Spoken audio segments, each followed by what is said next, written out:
Dans ce film, l'infirmière montre comment raccorder la nutrition entérale à votre pompe Applix.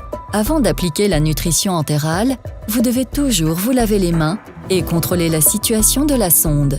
La nutrition entérale doit être à température ambiante.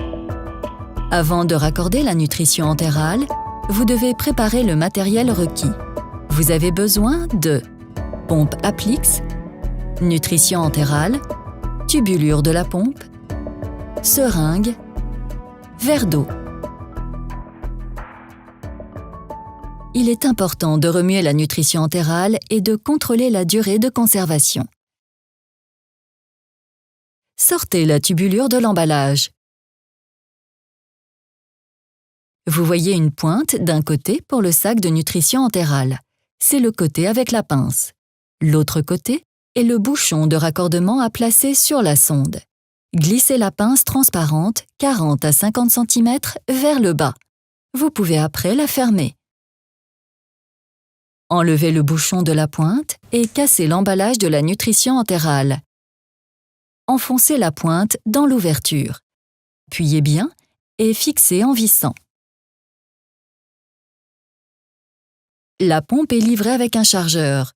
Vous pouvez l'enlever en poussant sur le clapet gris et en poussant la pompe vers le haut.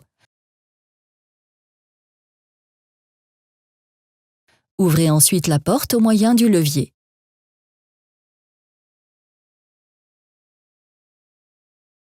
Placez la tubulure avec le petit bras vers le haut dans la pompe. Guidez la tubulure en bas sur la partie noire de la pompe. Ne tirez pas trop sur le tuyau.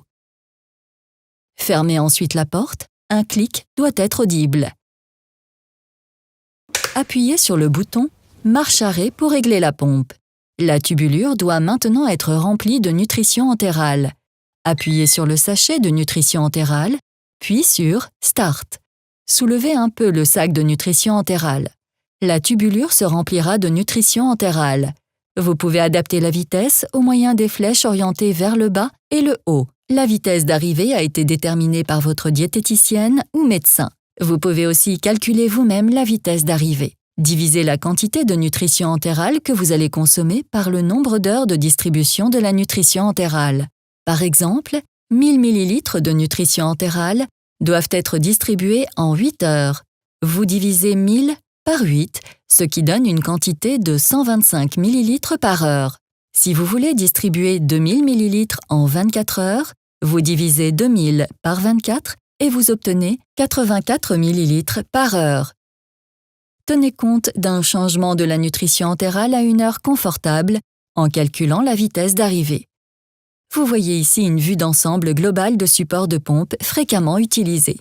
Avant de raccorder la nutrition entérale, vous devez toujours contrôler la situation de la sonde. Cela se fait par un contrôle visuel de la position de la sonde. Le pansement nasal doit être appliqué fermement. Effectuez un contrôle supplémentaire si vous avez un doute quant à la position correcte de la sonde. Visionnez le film « Contrôler la position de la sonde nasogastrique » pour de plus amples informations.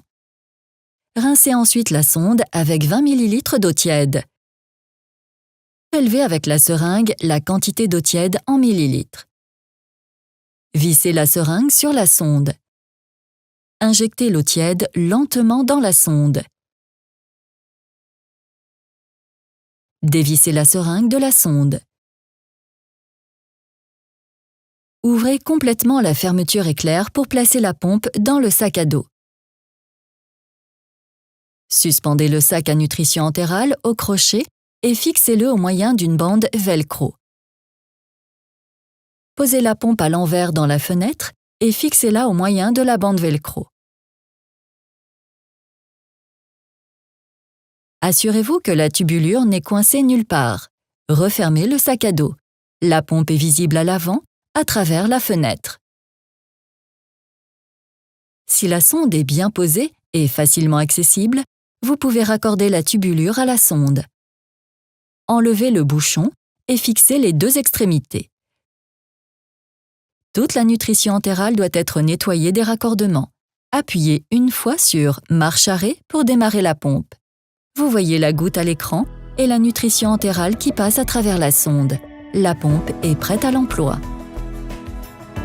Il sera pratique d'échanger la nutrition entérale à des heures confortables. Vous devez tenir compte du rythme jour et nuit. Vous pouvez conserver la nutrition entérale dans l'emballage fermé, dans un local frais, à l'abri du gel. Vous trouverez nos données de contact sur notre site internet www.sorgente.be.